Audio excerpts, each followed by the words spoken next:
Okay, well, it's 1 o'clock. Guess we're ready to go. Now I'll call this meeting of our PANDAS Study Committee together. First on the list to speak today is Kelly Utterback with the PACE Foundation. And we have a handout in our, or we all have a handout now, I think. Did you get one? Okay. Yes, ma'am, I got it. You got it? Okay, everybody ready to go? All right.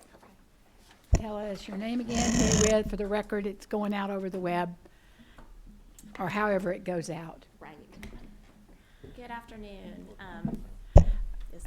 Is that better? Okay. Good afternoon, Madam Chairwoman and committee members. My name is Kelly Utterback, and I'm with the PACE Foundation. Can you see okay? Do you want me to blow this up? I think so, yeah. Or is what we have in our packet? There you go. For the audience, I think they'll have a little trouble reading it. Okay, that should be good. All right, so the PACE Foundation is a national nonprofit organization focused on diagnosis, treatment, and improving quality of life for children with PANDS, which we've been talking about a lot with you guys over the last several weeks. And we do that, our advocacy is through medical outreach, education, and research. So Dr. Gadella spoke with you last week. We've been working with CHOA through SEPA for over 2 years now from an education perspective. And for the last few months, we've been working with Dr. Gadella and some of the other physicians at the Children's Healthcare of Atlanta to establish a clinic here where children with these disorders will be treated. So to give you a little bit of background where I'm coming from, the things that PACE has accomplished over the past several years, we've raised $6 million, as you'll see, for treatment, research, and education for this disease spectrum. We fostered the development of a multidisciplinary care model at the University of Arizona in Tucson, and that's the model that we will be replicating here at CHOA, and you'll see later in the presentation where we've already replicated throughout the country. We've also assembled the best minds to collaborate on this disease spectrum. So our partners include the NIH, University of Arizona, the Stanford Clinic, UCLA, University of Wisconsin, University of Arkansas, and Columbia University. These doctors have now been meeting for the past 2 years, twice a year at a minimum, to discuss the treatment path forward as well as research. We've also championed substantial research. So we have in the works, we can't give a lot of detail about it, but the next big research coming out on this is a national IVIG study. It's the largest that's been done to date, and CHOA has the ability to be part of that with this group. All right, so in 2016, we launched the first Center of Excellence, which means it's NIH designated, includes research, education, and treatment for children. In that, we have a multidiscipline process, and please feel free to stop me if you have questions along the way, just so you know, it's fine if it's interactive. So we have a multidisciplinary approach.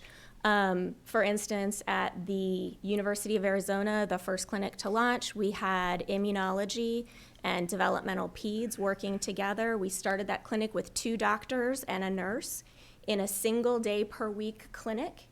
Again, that was 2016. We now have anywhere from 15 to 20 doctors every week rotating in to see these patients. We've added psychiatry, psychology, rheumatology, all of the different neurology, which is relevant, all of the different disciplines that are needed to take a look at these children. Again, it's a single day per week clinic with all of the doctors at one time in the room discussing the needs of the children and the family. The benefit to this is we don't have to do all of the referrals that the families are used to having to go through. So one child typically has to go to their pediatrician. From their pediatrician, they move on to either an immunologist, a neurologist, a rheumatologist, and all of those appointments, as we know, as the parents will share, take months to get in. And these are children who are in crisis and can't wait that long. The other beauty of this model is that the pediatrician remains involved in the case. So to start the clinic, we'll take referrals from anyone or we'll take calls from the parents.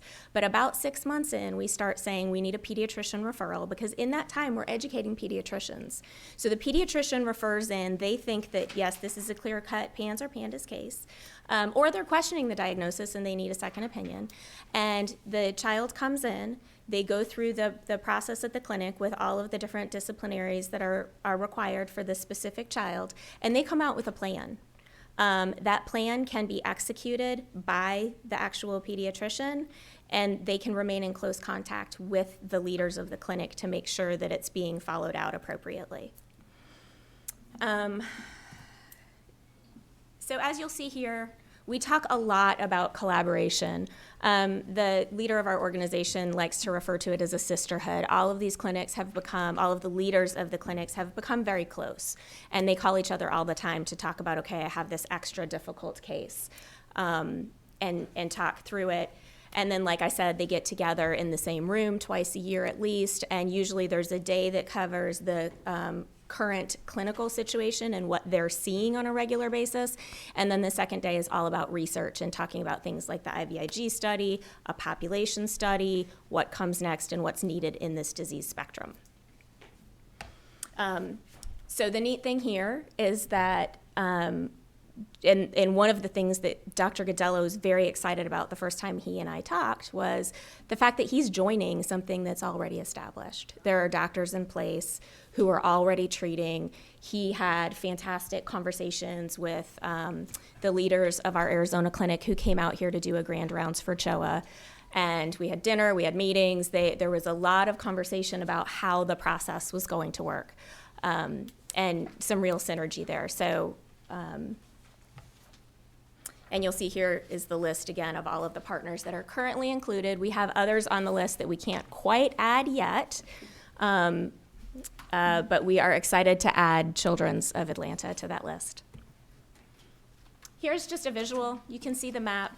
Our goal when PACE was founded was to cover the country and try and not have holes where children are having to fly across the country to get treatment, and we're on our way to accomplishing the mission.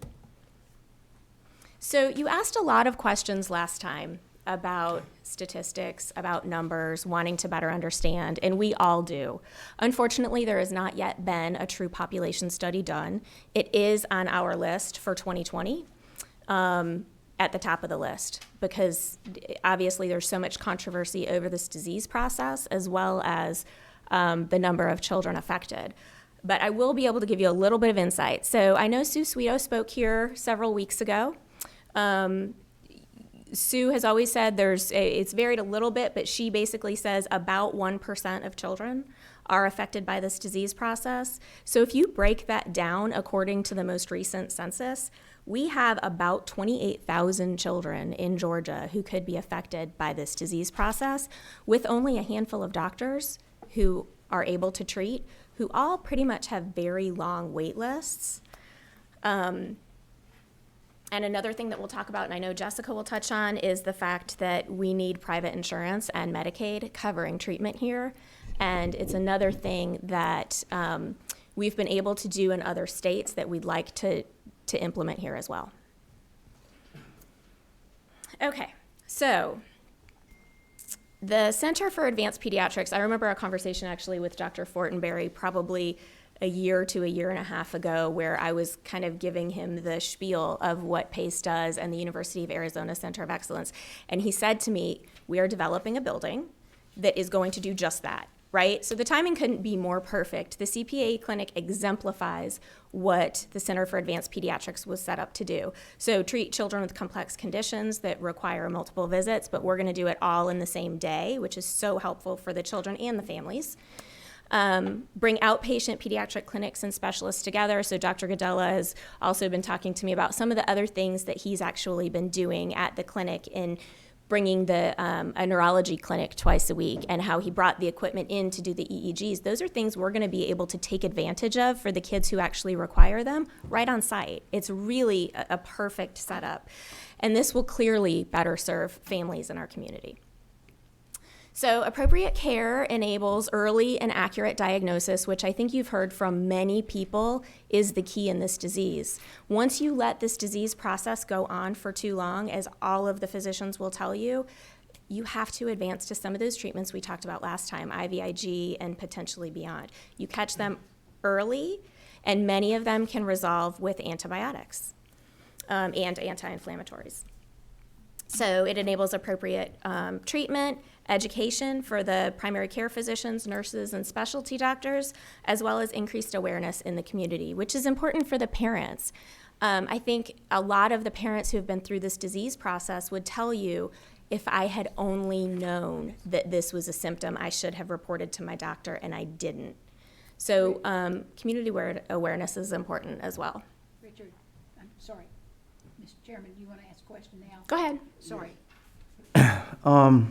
You said based on kind of iffy data that about 1% of the children in Georgia have these symptoms. So the NIH has stated anywhere between 1 in 50 and 1 in 100. So to be conservative, I took the 1 in 100 number. Okay. Now, and you just said that, you know, if a mom or somebody had said, if noticed a particular symptom, they would have told. What I've been hearing for the last, well, ever since the study committee got started, was that diagnosis is the critical, but it's also one of the things that is hardest to do anything about, because a lot of pediatricians don't know what this disease is. I've raised 3 kids. They all had strep throat. I've got a granddaughter who had strep throat last weekend, or the weekend before. Yes, sir. But I would not have a clue of the symptoms that I should be looking for. Yes. So, and my response to that would be, so SEPA, who I was originally on the founding board of that, they've been doing an amazing job spreading awareness in the community. I mean, you should see the hundreds of families in the Atlanta area that are on closed Facebook groups talking about this. And the interesting thing that's happening, I believe there's one school in Atlanta that has 12 kids, right? Just in one school, 12 diagnosed kids. That is significant. So what's happening is, as parents are feeling more comfortable, as parents are getting diagnosed, feeling more comfortable, they're sharing that information. And I can't tell you, when I was on the parent advocacy side, how many people would say to me, oh, my neighbor's child totally has that. I know they do, but I don't know how to approach them. Because it's so controversial. So you feel like it's inappropriate to bring it up, or that if they go Google it, there's going to be backlash against them. And we need to get, I think, you know, one of the things that I'm so excited about with a clinic coming to CHOA is helping to mitigate that stigma. A parent should never feel that way. They should never feel like, if somebody comes to them and says, oh my goodness, my child has sudden onset OCD and enuresis and something else, you shouldn't feel weird saying, well, have they had strep lately? Because the sooner you diagnose, the sooner you treat, the better it is. One of the other things that you'll see, actually, we can go ahead and jump forward. Can I ask one more question, Of course. please? Yes, sir. Because you had mentioned about insurance covering. Yes. Based on information I have, only about 10 to 12% of the people in Georgia fall under insurance that we have any control over. ERISA plans we have no control over. We do have control over Medicaid. But when you look at 10 to 12%, that drops that down to from 28,000 to 2,800. Right. Now, So let me tell you what we did. Let me, Go ahead. let me finish my question, if you don't mind. And that fully insured group only includes small business and people who have individual plans. Now, there have been instances, because if we do this as a mandate, that we mandate small business and individuals cover this, there have been instances after a certain number of mandates have been issued that the owner of the small business calls their employees in and says, I can no longer afford insurance, period. There was an example of a guy from Rockdale County, Conyers over here, that had 50 employees. And he told me, he was at a meeting I was in, he told them the night before, because of the increased cost of premiums, I can no longer provide you health insurance. What do we do about things like that? Because, you know, it was several years before we approved autism. Because we had to wait on what the numbers were going to be, what the cost was going to be. So, you know, these are the kind of things that I'm concerned with. If you look at treatment, you know, extended treatment of antibiotic, you know, I don't think we'd have a problem with that.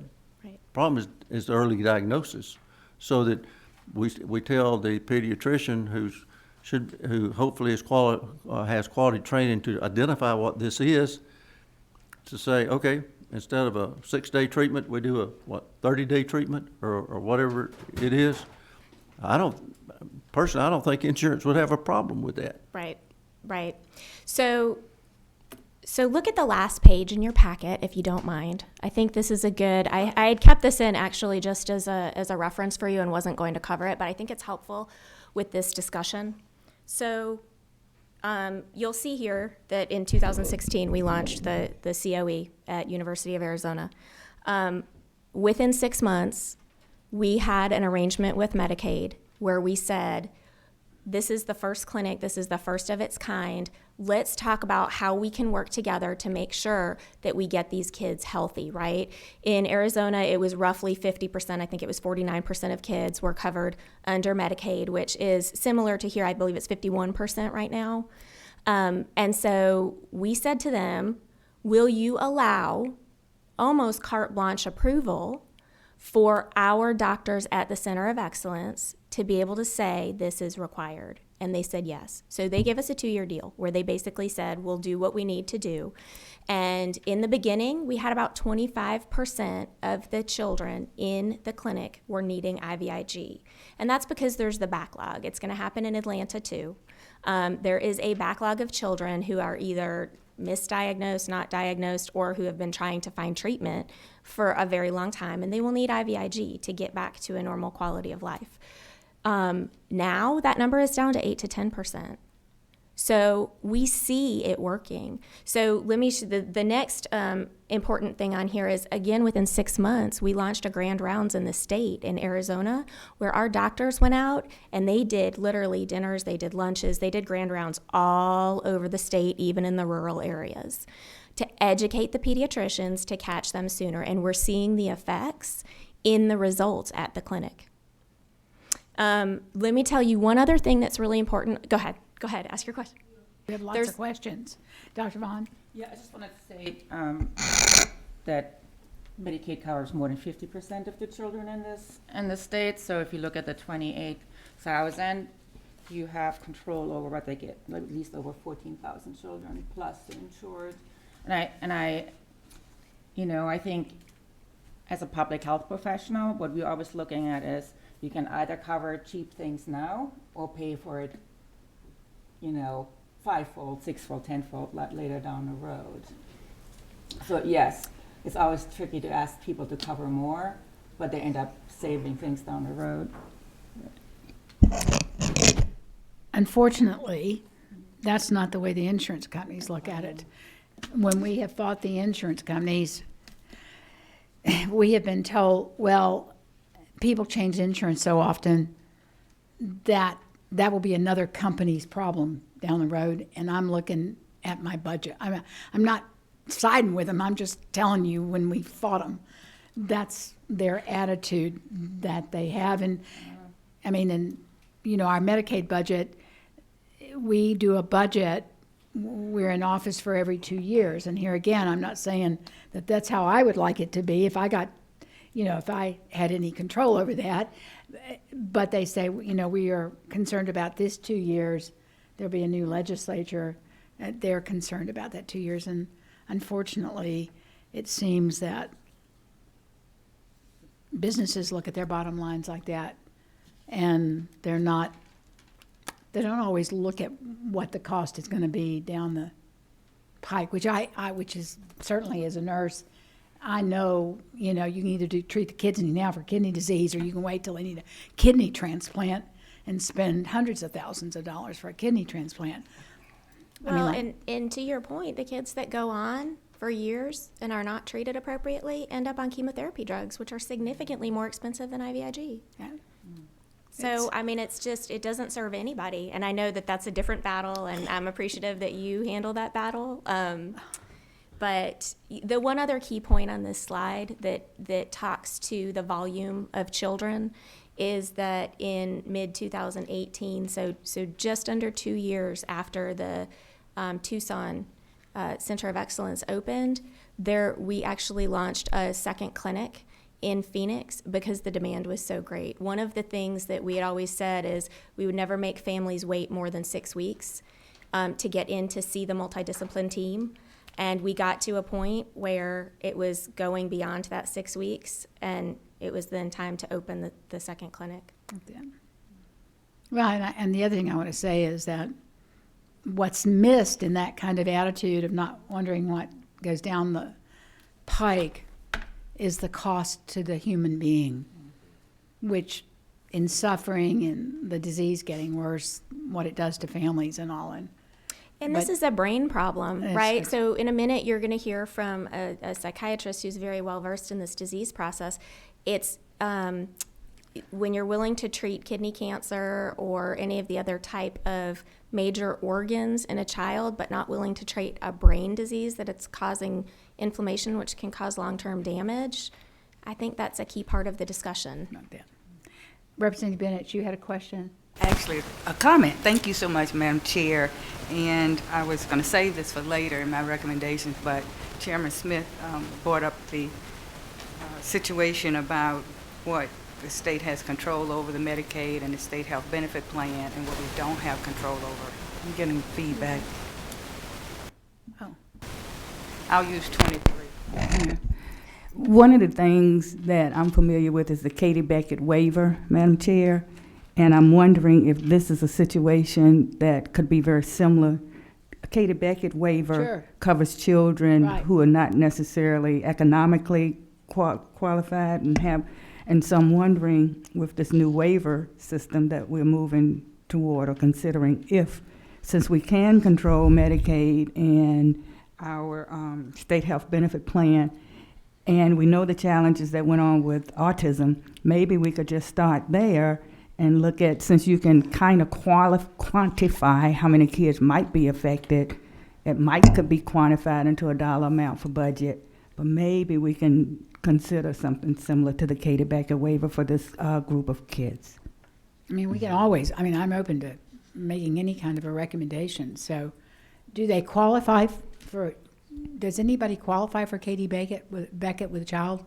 It's unusual. Okay. Because there's a certain, my understanding of the Katie Beckett laws, there's a certain number of services you have to be receiving to go over the threshold.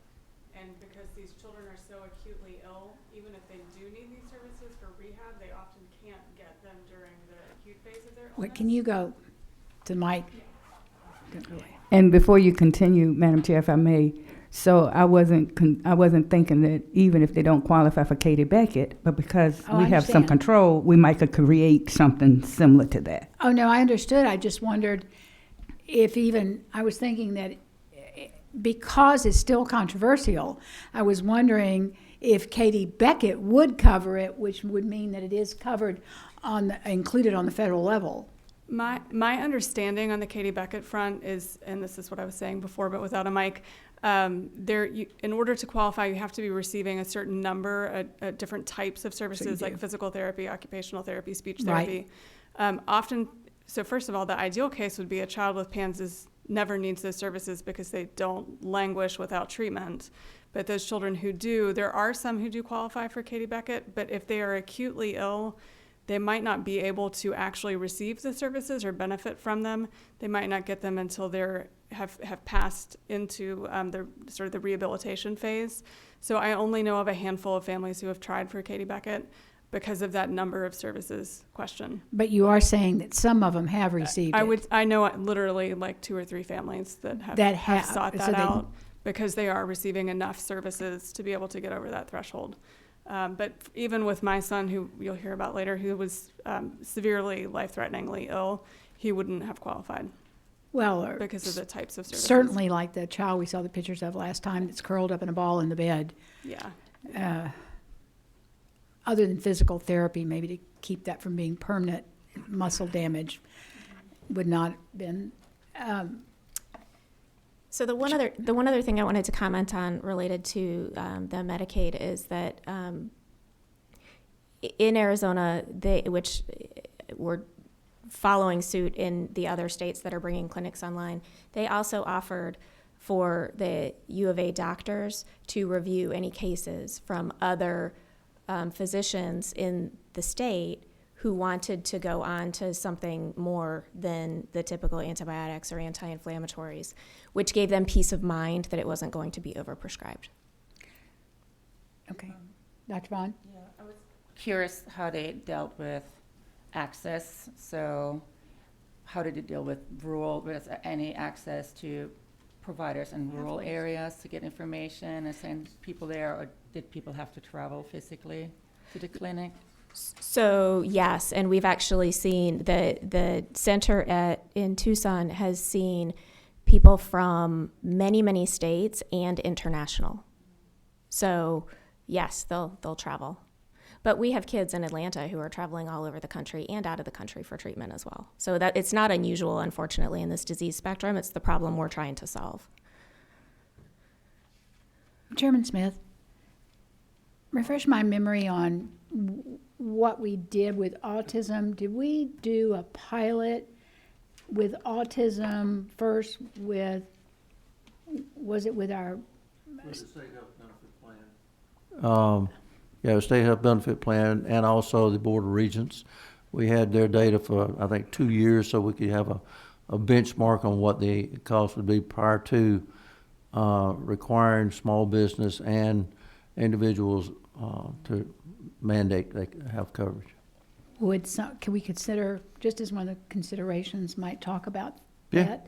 be glad to. Have a pilot project. Can we do a pilot project with our Medicaid program, or does that take a waiver? I don't know. I'll have to check on that. But we could do it with, all we would have to do would be for the legislature to tell the state health benefit plan to start covering it, or the governor to tell them to start covering it. And then we could evaluate over a year or whatever. And also with Medicaid. Okay, and can you buy, after we did the Affordable Care Act, and I know we're asking a waiver to be able to offer different kinds of insurance at less prices, and the way they will get that is like probably there'd be offer a 25-year-old that's not married might be able to get a policy that doesn't cover pregnancy or something like that to reduce the cost. Do insurance companies ever have it where you could purchase families could purchase extra care to policy to cover certain things like? I don't know, but I will check, because normally what people do, they buy a Volkswagen policy hoping for Cadillac services. And that's what we tried it. We get the cheapest thing we can get and anticipate that we're going to get maximum coverage. I don't think should be a problem if we can get it diagnosed. I think that's early diagnosis is the key. Absolutely. You know, I agree. The So- question I have is now, and other legislators may help me. We now have a new children's hospital in Macon, and we have children's hospital in Savannah. Okay, have we got one in Columbus? Yes, there is one in Augusta. Do you have plans, does Pace? I mean, I would think one of the first places that you would want to do education right away would be in those children's hospitals across our state.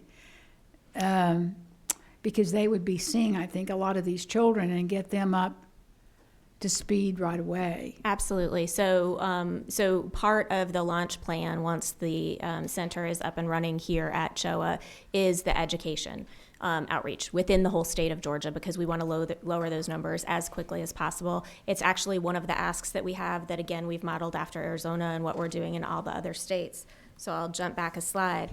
One of the things we're asking for is funding for community awareness, so community within the physicians in all of Georgia.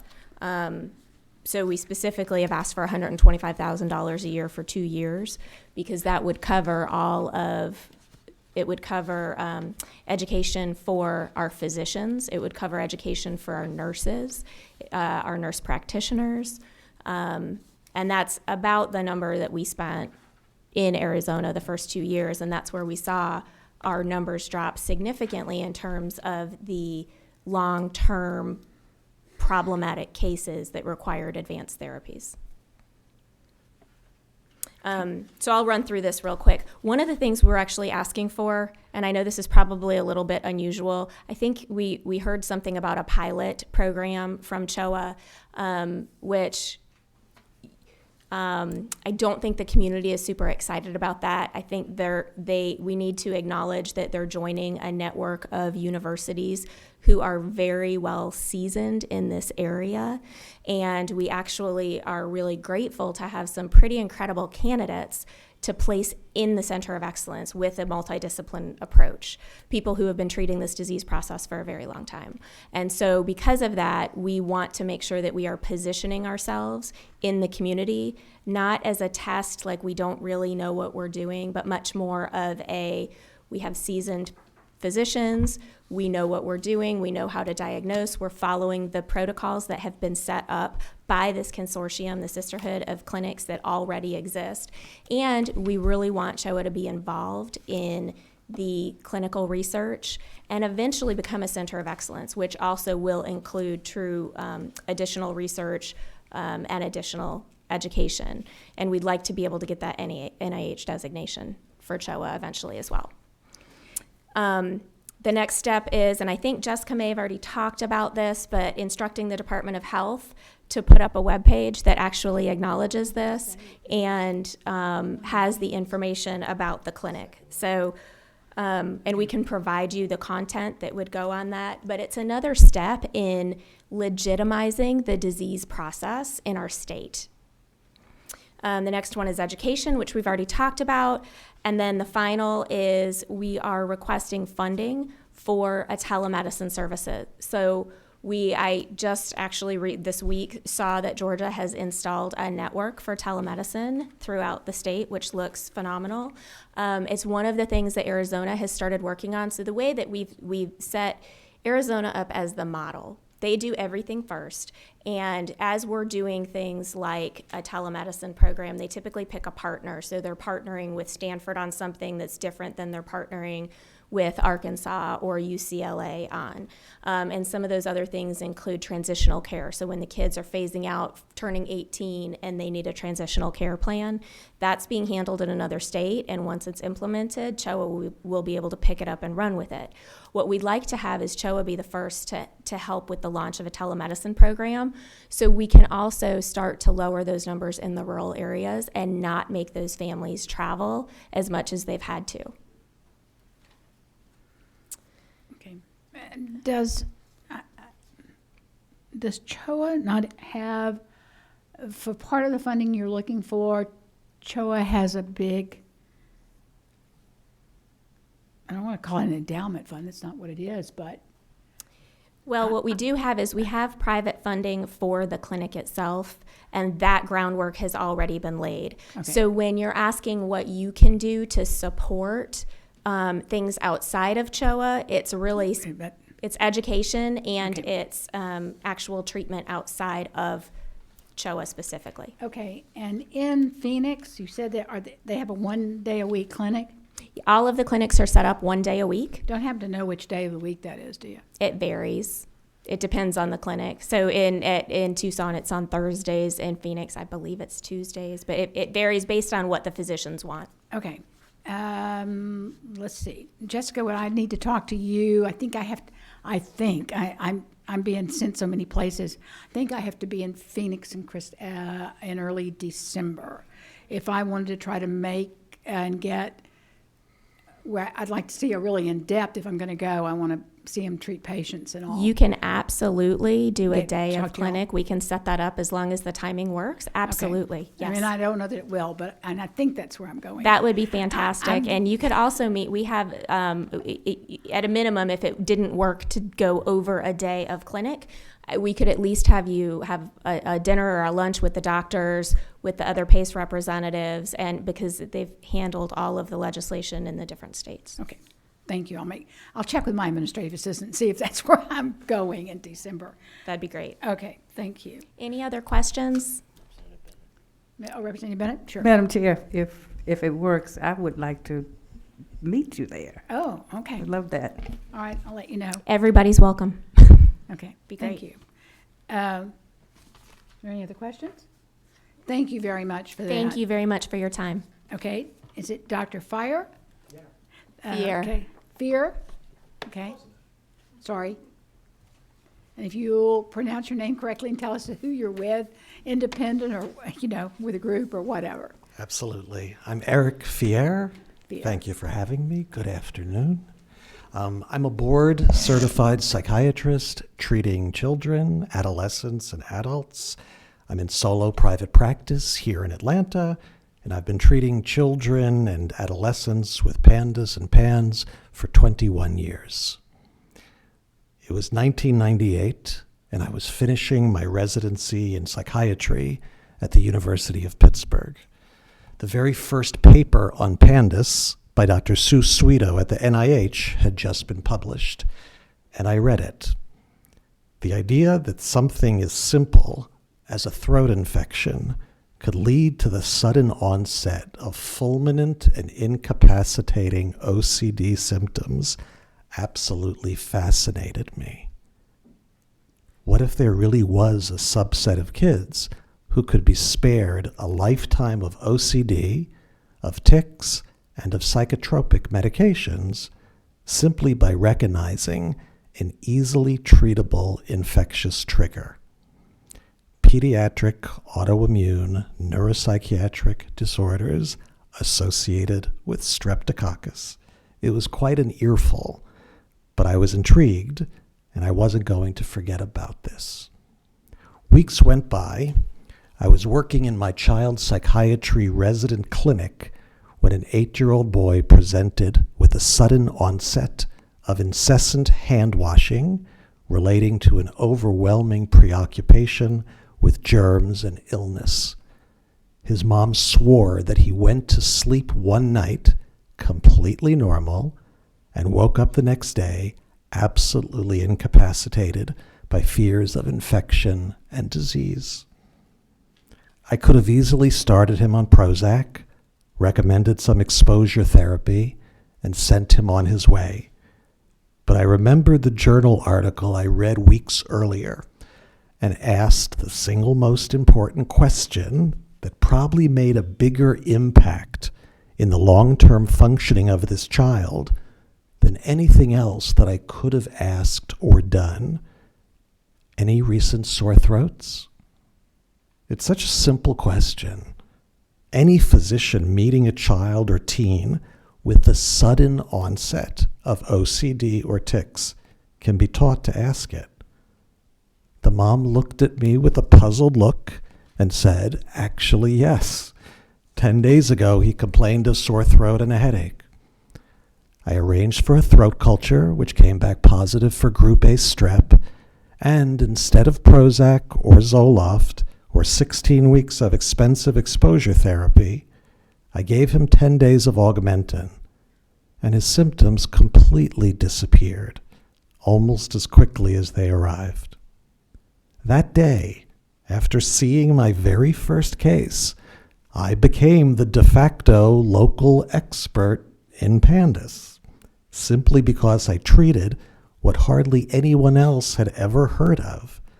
And over the next 20 years, this kind of became my thing. When I opened my private practice in Atlanta in 2000, I didn't know anyone else in Georgia that was treating these kids. And it didn't take long before people started coming to me from across the Southeast to evaluate their children for the sudden onset of obsessive compulsive disorder. Before there were any formal protocols for how to evaluate and treat these kids, I had developed very specific guidelines for my practice.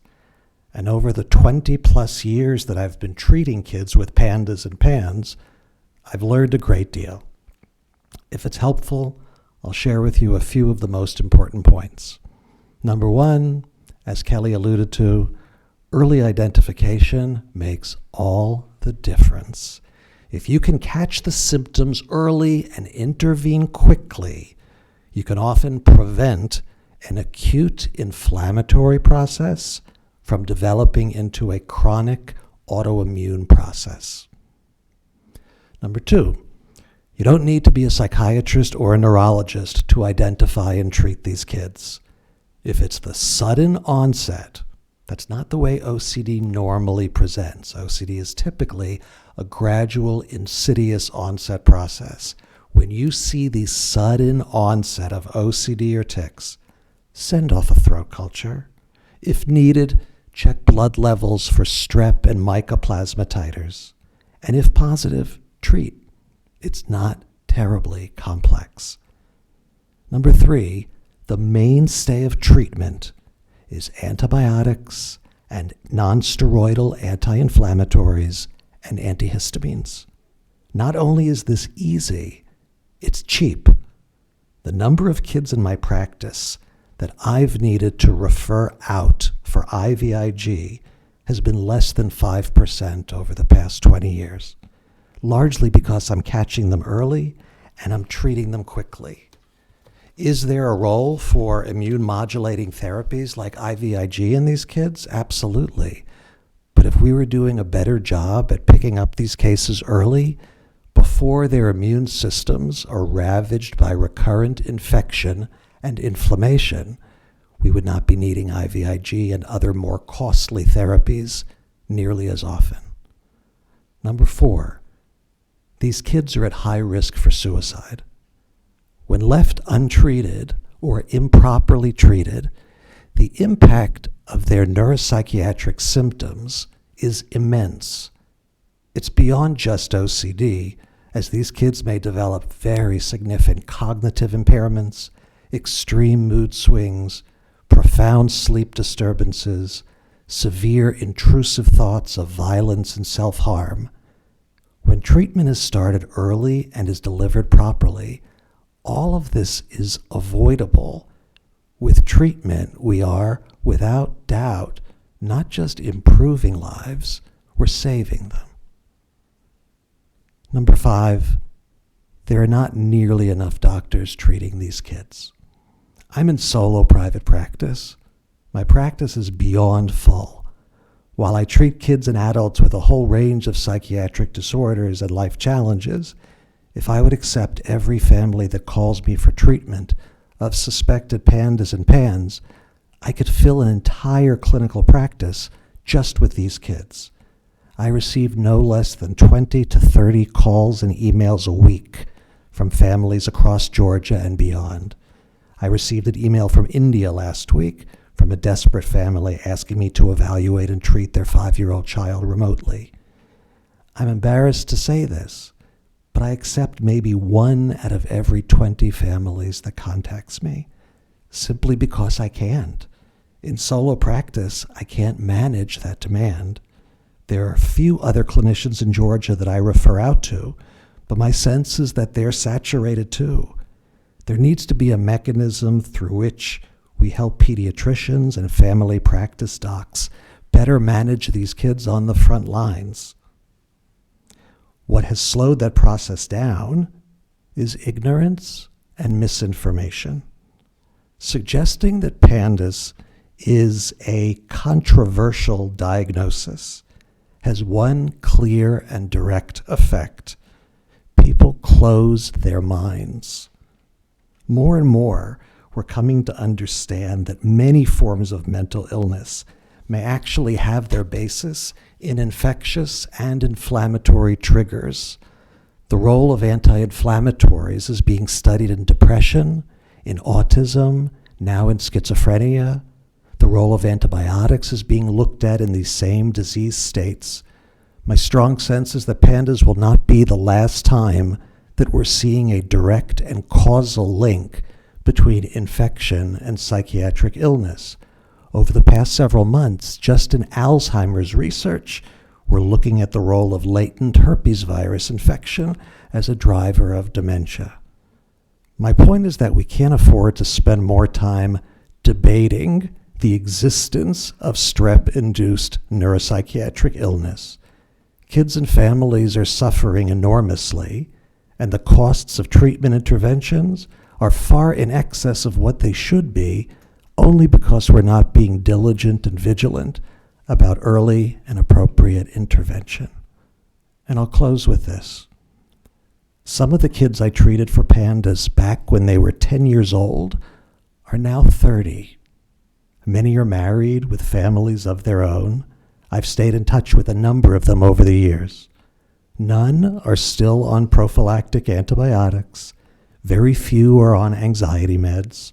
All remember, sometimes with really vivid detail, the hell they experienced the year they lost their brain. But they got better, and they stayed better, because treatment worked. Thank you. Well put. Why do you think, I mean, it used to take, what they say, 17 years from a new discovery before it got into the clinical practice with the doctor and the patient. If you hadn't read that article, like probably many of your colleagues didn't, could have been delayed. Why do you think there's such resistance on the national pediatric level, but other physicians, are they, especially the ones that are treating patients on a routine basis? What do you think the problem is? I think that there's a resistance in part because we're talking about mental health symptoms, and that whenever we get into the realm of that which is harder to quantify and not as easily compartmentalized by measures that can be easily tested in blood work or on an MRI, people get very hesitant, and they don't necessarily disbelieve that the psychiatric symptoms may be related to some identifiable infectious cause, but the fear of being drawn into a morass of having to interpret something that isn't binary generally pushes people push away from anything related to that sort of quagmire or murky sort of area of mental health symptoms.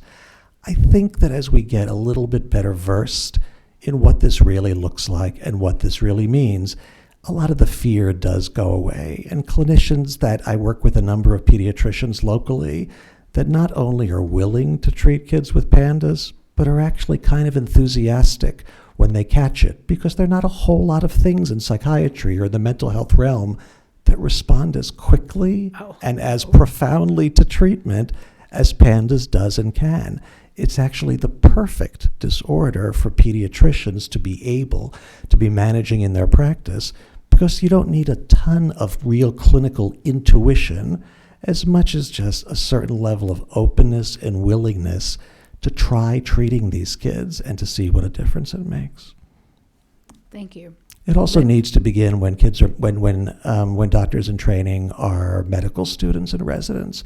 I feel that, and I recognize this with my 52-year-old brain, we get rigid The older we get, the more inflexible we get. And you try to fit new information and new paradigms into old stiffening brains, it doesn't work as well. Being able to educate residents and medical students about this makes all the difference, because the level of openness to be able to assimilate this model into a meaningful paradigm of how we understand these children and how we treat them and their families is a lot easier when they're still receptive and amenable to those types of paradigms. That nasty old, and two, that nasty old stigma of mental illness. Yeah. It's still there with drug addiction, alcoholism, all of our addictive drugs, and so many of it. Yeah. It's still in mental health. Thank you for that. Representative Hawkins. Sydenham, Korea. Yeah. Do you remember that? Yes. Tics caused by rheumatic fever, related rheumatic fever, strep infection in children. Yes. We still pre-medicate people, especially children who've had rheumatic fever. And I remember at Emory a discussion about 40 years ago about that, maybe.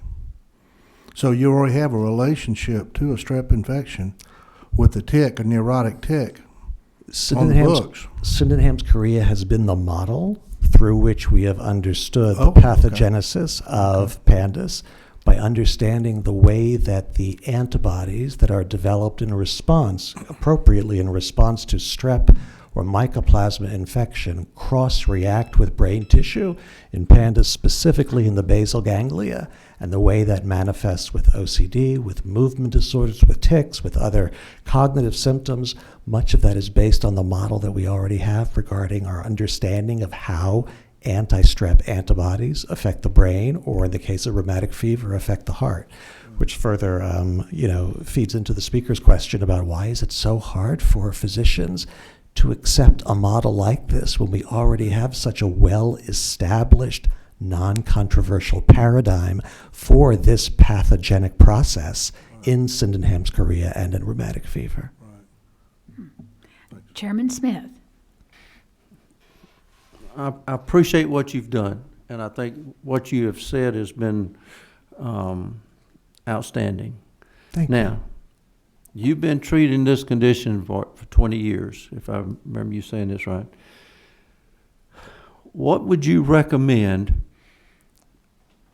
as far as getting the message out to pediatricians, general practitioners, to get them to get on board as far as early diagnosis?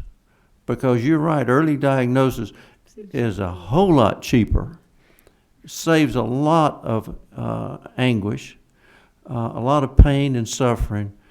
So what would you recommend that this legislature promote or do or whatever in order to get the pediatricians, the general practitioners, because in some of these counties you may not have a pediatrician. You go see a general practitioner, to get them on board to so that it is early diagnosis. There are probably two elements that are going to be most effective. Number one, as the research or as the publications begin to appear in journals that are considered to be more reputable ones, it adds a level of credibility and credence to what we're talking about here. And so I think that in part, as we make greater progress in getting things published that support both the understanding of the pathogenesis of this process, as well as an approach to treatment, that does make a difference, because we have something more than just anecdotal sort of reports to go on. But probably more significant than that is face-to-face contact, right? I can read about any number of things in journals until I'm seeing it in my office, or until I have a mentorship opportunity where someone can show me, here's how this operates and here's how we treat this. That personal connection or that mentorship opportunity makes all the difference. If I was able to spend an afternoon or a morning with a pediatrician discussing, presenting, seeing if they set aside a morning a week in their office where they see some of their kids who have mental health issues, having a psychiatrist present and being able to create some type of collaborative model where we can teach either in person or through some telemedicine sort of model, offers the opportunity for physicians to connect with each other. The things that we remember and that we really hold on to and that we bring into our practice the next day and the next week are rarely the things that we read about. They're the things that we attach a certain emotional connection to, and those connections take place in the context of relationship. So as we build relationships with our colleagues in pediatrics and in family practice, I think that that's going to be the venue through which we gain allies and we present a model of diagnosis and treatment that probably is going to be better retained by the recipients of that information than anything that they necessarily read in a journal article or see online. I agree with you 100%. Question is, how do you do that? How do you tell a pediatrician that, you need to spend a half a day a week or half a day a month or something, or general practitioner when they're swamped now with kids with flu and whatever they get? How do we make that procedure work? What I would say is that what I've found is that most practitioners, outside of psychiatry, most clinical practitioners find that their kids and their teens with mental health related issues occupy a ridiculous percentage of their total clinical time. They tend not to look forward to seeing the kids who have emotional and behavioral issues because they really want to see the ear infections, not the budding bipolar children that are trashing their homes. If we can effectively show that they can use their time much more effectively by knowing how to treat these kids, that actually these kids don't need to be hugely time-consuming and resource-consuming kids in their practice, because you really only have to know to ask these 2 or 3 questions, to run these 2 or 3 tests. When I learn about a new diagnosis, if I want to be better versed at being able to screen for some arcane neuropsychiatric process, if someone doesn't lay out for me tell me exactly which autoantibodies do I need to look for, which inflammatory markers are actually relevant, give me 2 antibiotics and 2 anti-inflammatories that I want to be using, I'll learn how to do this. But if you leave it up to me to read the literature, to compare this article to that, and to try to design my own protocol based on what I can glean, I'm going to turf it out to someone else, or I'm not going to want to do so. So I think the onus is on the practitioners that have been treating PANDAS to be able to simplify things to such a degree that the pediatricians and the families practice docs realize and learn that we actually can treat this and save tons of time and resources financially treating this if we actually know how to do it. These are the tests, these are the antibiotics, and when this fails and this fails, now call me, okay? Knowing when to refer, but you don't have to refer every one of these kids, because if you catch them early, and the truth is, you don't even really need the most astute clinicians, because the parents are really smart, and parents are getting smarter. The parents are going to come to the doctors. You don't need the most astute clinician. You need a receptive clinician, because it's the parents that are coming to the pediatrician and saying, I read something about maybe strep causing this, and if they just say, his throat doesn't look red to me, start some Prozac and let's see how he looks in 8 weeks, you've completely missed the most meaningful opportunity to change the course of this child's illness. It would seem like to me that having CHOA and the clinic would be a major first step in acceptance and using the protocol of whatever they're going to use to say what you should do. I'd like to think so. Would be a way to share it. I mean, Chairman Smith, I can ask the Pediatric Association, the Family Practice Association, if they would consider having somebody come and present, and the doctor here, somebody come and present if he'd be willing, when they have their meetings, and maybe that would be a first start. I don't know whether they'll do it or not, but one of the things we could recommend is that they do that. Two of the things that I have 2 questions. First of all, I know how busy you are, but if you had telemedicine capabilities, would you be willing to at least to have a small part of your practice sometime, once a week or something, to use telemedicine? Absolutely. Absolutely. And that's also one of the beauty of working with these kids is that much of what needs to take place can be done remotely. Parents are usually exceedingly astute at being able to describe exactly what their kids are going through, being able to arrange for the appropriate testing, which is necessary. Much of that doesn't need you to have hands-on with the patient. Okay, we have a public health department in every county, and many of them are set up with telemedicine capability, and they're not using it as it should be. It seems like that would at least be a place where, I mean, a parent and they have nurses could go, and at least you could see the patient and take recommendations for a physician. We're trying to work on that. Unfortunately, even though we give a great deal of money to public health, state public health does not run the local public health. There's a division of duty. I know the looks, but it's okay. They have a board of health in each county that then oversees. So we don't have absolute control. But Dr. Toomey is working on it. The new commissioner of trying to get the two to work together so that maybe we can better utilize our public health department. But I can see that as far as around the state. And I would think maybe CHOA, I know it has telemedicine, and the other children's hospital surely would be set up for telemedicine. The other thing is they're telling us that that they needed antibiotics longer than what normal insurance pays. Like if you when you ordered for them to be on antibiotics, first of all, if they had insurance, would they pay for the antibiotics since you were a psychiatrist? And could you order them for 30 days, longer than the normal time? So I've never run into difficulties getting insurance to cover antibiotics coming from me as a psychiatrist.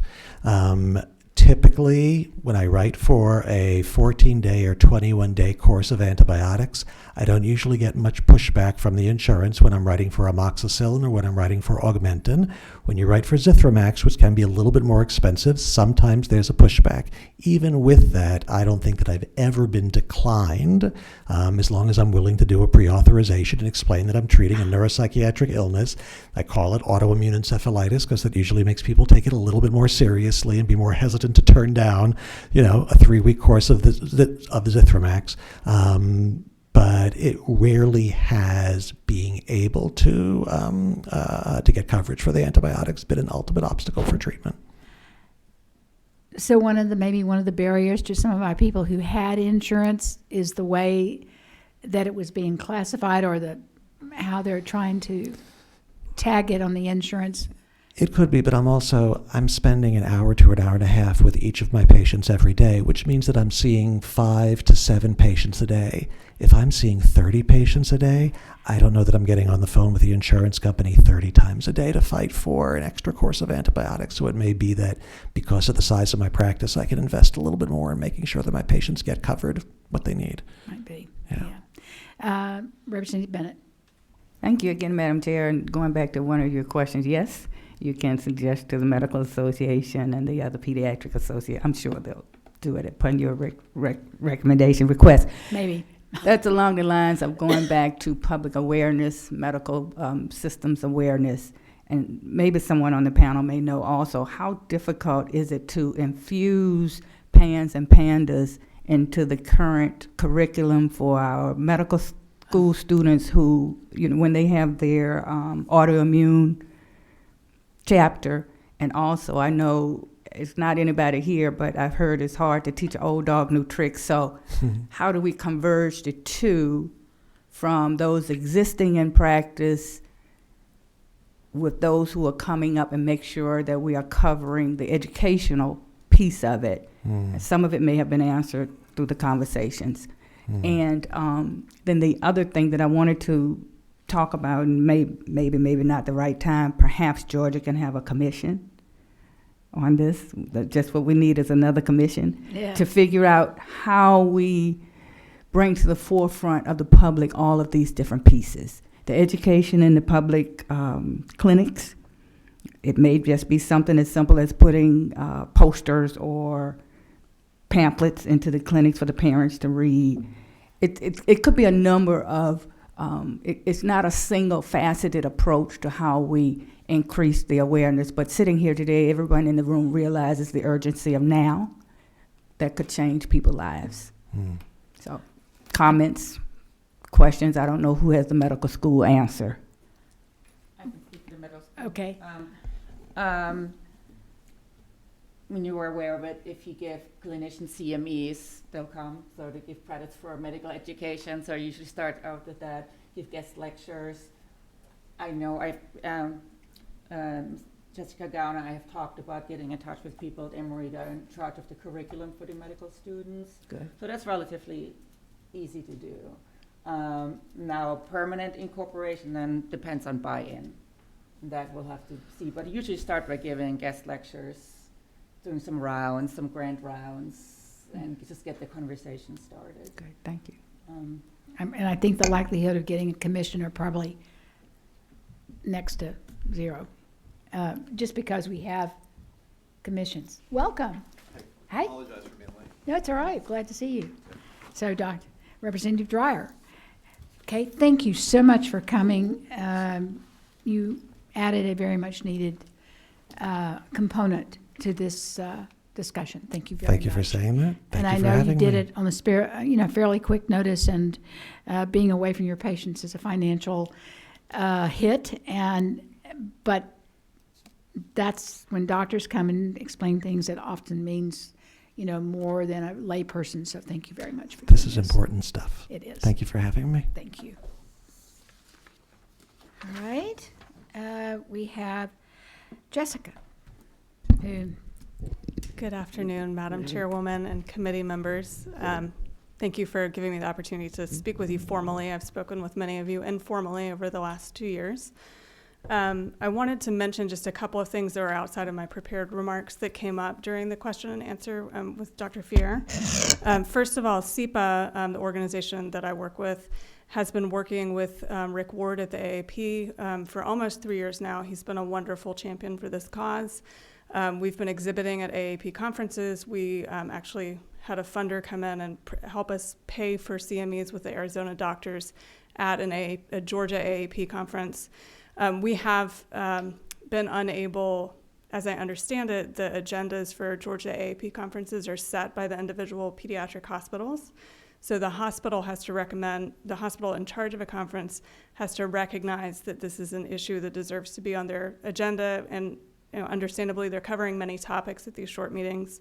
I do think that a recommendation from the committee or a personal request might go a long way to helping us break through that. We have not been able to achieve that. And as an all-volunteer organization of families who are dealing with this issue, coming up with $15,000, $20,000 to pay for putting on a sort of satellite symposium is challenging outside of a generous private donor. So that would be a wonderful thing for the committee to help with. I can speak for SEPA. We've, in our advocacy in Georgia, and we also cover the rest of the Southeast, we've talked to close to 3,000 pediatric providers over the last year. We have a guidebook that we've written for them that Dr. Sweeto has edited that goes through everything they need to know about identifying, diagnosing, and at least initiating treatment, and then where to go to get additional mentoring and support. So that the AAP, I think, is an extremely important piece of that provider outreach. I also think the other, big player in the room on outreach is CHOA. Between their CME series that they do, I get their emails. There's a dinner or a lunch or a grand rounds almost every day. So when the clinic is in place at CHOA, they will have a phenomenal opportunity to tap into that infrastructure.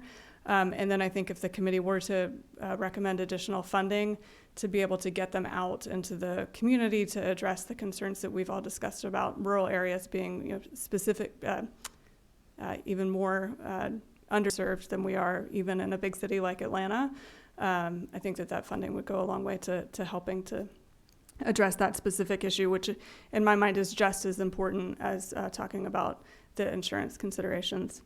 So I would like to talk just a little bit about my family-specific story to situate the recommendations that I'm going to make today.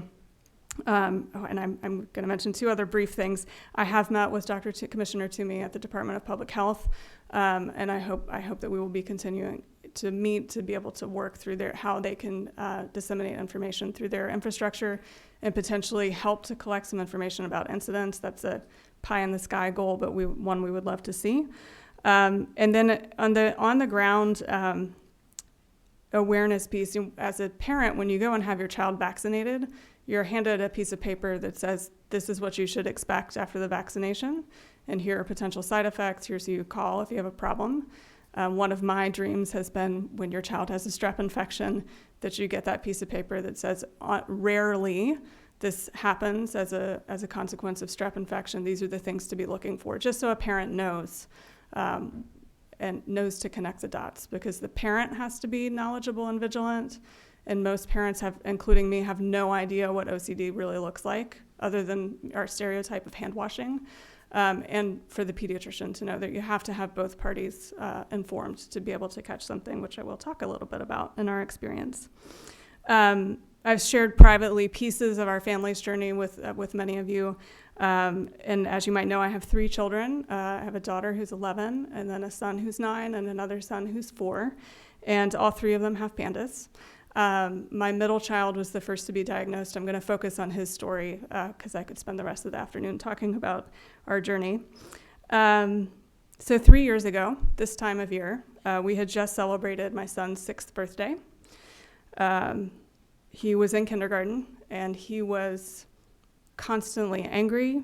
He was aggressive. He was withdrawn, and he was most problematically refusing to eat. He was impulsive. It was impossible to predict how he would respond to a stimulus. He had started reading at age 3, but he had stopped. And it was almost as if he had never picked up a book before. The simplest transitions in our day, getting out of bed, getting dressed, trying to get him to eat, getting to school, provoked angry and scary outbursts. Most mornings when I woke him up, he would close his fist and take a swing at me and tell me that he hated me. My husband, Tony, and I, we felt like we were trapped in a nightmare, and we also felt like the child that we had been raising had vanished. I will never forget the first time he told me that he wished he was dead, or the first time, or how I felt, the fear that I felt the first time he tried to jump out of our car while we were driving, or the panic I felt a few days before kindergarten started when he went so long without eating that he passed out, or the days that I had to carry him kicking and screaming into the school building because his separation anxiety was so bad that he couldn't bear to leave home. I'll never forget the meltdowns that came when I picked him up from school that were so violent that I was afraid he would dislodge my seat from the frame of the car while I was driving. And I'll really never forget what it felt like to hold his starving, terrified body down while he received antibiotic shots, because he was no longer taking anything else by mouth, food or drink or medicine, when he had strep. And while all of this was going on, I had no idea what PANDAS was. I stumbled across an article about it 3 years ago this week, and as soon as I read it, I forwarded it to my pediatrician, who is Dr. Sell's colleague. And I asked him if he thought this could be what had been plaguing our son. I had been in constant contact with them via email and phone, and we were in the office all the time about what was going on with him, and we were all mystified. About a month later, James was diagnosed with PANDAS by a neurologist in Washington, D.C. She recommended immediate IVIG, and we were told we would have to pay for it out of pocket. Mind you, we had flown to Washington on 48 hours notice on a cancellation. We had paid $2,000 for the appointment, and the IVIG would have cost us $10,000 for a single dose. And given the severity of James' illness, we knew it was unlikely that he would recover with just one dose, and that option was really out of reach for us. We were incredibly fortunate that we met with a local immunologist around the same time who was just starting to learn about PANDAS. His name was Dr. Maziar Rezvani. He took on James' case, and in his workup, he uncovered a primary immune deficiency that explains why James had had so much strep. At that point, he had had 20 confirmed strep infections at 6 years old, and he'd also had pneumonia and a variety of other things. He called Dr. Dickerson, who you all know now, and basically begged her to take on our case. When her staff called me back, they told me they had no idea how we had managed to get in because she was beyond overloaded. But those two doctors working together, they saved my son's life. Thanks to them, on Christmas Eve 2016, he started long-term antibiotics. We withdrew him from regular attendance in kindergarten. He spent 2 months receiving hospital homebound instruction. It took us a series of insurance denials and appeals to get IVIG approved for him because of his primary immune deficiency, so he actually receives it under a different diagnosis.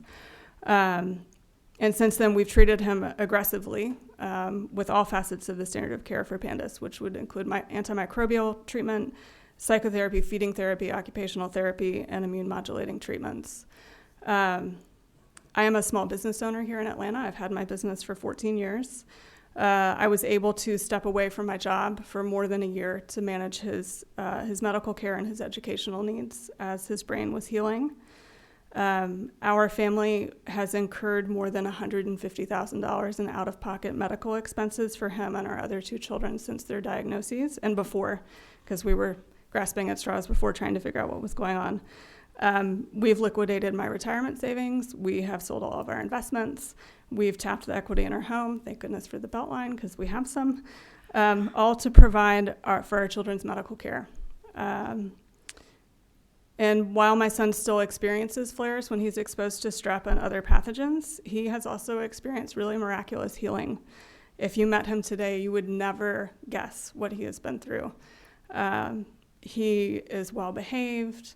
He plays sports. He's excelling academically. He's testing in the 98th percentile for his age and his standardized test scores. I cannot imagine what have happened to him or to our family if he had not received the insurance-based care that he received when he did. So as devastating as this has all been, both emotionally and financially for our family, I would say we've been truly fortunate. His healing is the direct result of access to local and knowledgeable providers and insurance coverage for his IVIG and long-term antibiotics. We do have to pay out of pocket for some of that, the antibiotics. In addition to his medical care, he has also had the good fortune to have two parents who have the capacity, in every way that you define capacity, to be fierce advocates for him, and we have done that. It's truly been a team effort between us and our doctors. And I'm sharing our story here not simply to illustrate the horrors of this illness, because you guys have already heard about that and you'll be hearing more today, but I want to make just hit home a couple of points that have been under discussion about what the children and families affected in Georgia really need. And first and foremost, as we've been talking about, the most important thing is for their doctors to be well educated about what this is. I do want to talk a little bit about my experience as a parent with the piece of this that is what Dr. Sweeto called the lightning-like onset of symptoms. It is a hallmark of the illness. It is in the diagnostic criteria. But from my own experience, I would say that catching an acute onset of PANDAS requires two things: a knowledgeable parent and a knowledgeable provider. And if you miss the onset, which in my son's case, going back through his records, I think happened sometime in his 2s, because that's when I first reached out to an occupational therapist for help. You just see a declining baseline. You see your child not progressing or not doing things as well as they used to, and with these peaks of really scary behavior thrown in. So the longer that a baseline declines, the harder it is to really pinpoint what's happening. And that's really what happened with James. We had no idea what was going on, and neither did our pediatrician. So instead of catching the very first red flag, he just declined, and every infection got worse. When I had the information, I was able to go back and connect the dots, and I could tie specific illnesses to specific episodes. But I was only able to do that because I was going to the pediatrician regularly. I have great insurance. I was able to do that. And I was emailing all of my providers about all of these things that were going on. So I was able to take the medical records and take the emails and match things up. It's almost like forensic accounting. And I don't know that most families would have the all of the things that went into making that possible. So I just want to make that point about acute onsets. And with the clinic coming at CHOA and with provider awareness increasing, there is going to be a population of kids, as Kelly alluded to, who have not been diagnosed and who are really sick because of it. And so the upfront cost of treating them might be larger than the long term. So that first piece is about providers being aware. And as you've heard, when treatment is delayed, it not only makes it harder to figure out if PANDAS is the culprit or if there's some other issue causing it or a combination of issues causing the presentation, the treatment delays also lead to worse outcomes for kids. The disease gets harder to treat, the brain has more healing to do, the cost of treatment increases, and the collateral damage financially, emotionally, and educationally only get worse. So for this reason, I would love to see the committee make recommendations about how to increase provider training on this front, which could include allocating funds to CHOA and or to the existing public health or DBHDD infrastructure to train the people who interact with our children to identify, diagnose, and treat. That would be medical providers, behavioral health providers, and school personnel. So on the behavioral health front, I know that one of the big initiatives going on in our schools right now is the APEX program that places behavioral health providers directly in schools. If those APEX contractors were trained on how to identify and diagnose and also on how to make a referral out, that would help to get this information disseminated directly into this schools with infrastructure that's already in place. My second set of recommendations concern the need for expanded access to insurance-based medical care for these conditions. And in the 3 years I've been advocating around this issue, I've learned a lot about insurance. I had no idea what the difference was between ERISA plans and non-ERISA plans before I got into this. And I understand, as we've already talked about, that there's a small portion of families that are on the plans that you can regulate. But when you put Medicaid and those plans together, you are talking about 2/3 of the kids in the state. And that is it sets a precedent for the other third of plans in the state about what is and is not valid for treatment for kids. It provides families who are on a self-insured plan, a self-funded plan, to be able to go to their employer and say, if my child were receiving Medicaid, they would be able to get this covered. And I think that precedent setting is an important consideration. And I uniquely understand the private insurance burden because I am a small business owner. And I have provided health insurance historically for my employees. And I have seen what's happened in the small business health insurance market in Georgia, especially over the last 5 years. I have a staff of anywhere from 12 to 20 people, depending on what point in time we're talking about. I have about 16 currently.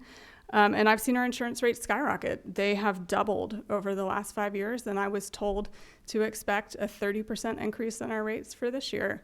And just to put that in context, our coverage currently costs $2,000 a month, and we have an $8,000 deductible, and they don't cover anything until we hit that deductible. So we spend $32,000 a year prior to having anything covered for our kids. A 30% increase on that is really scary.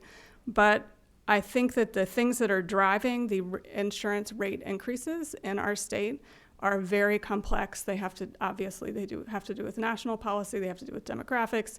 There's so much change happening here that it could take its own study committee and commission to solve, and a bunch of bipartisan committed people to tackle that.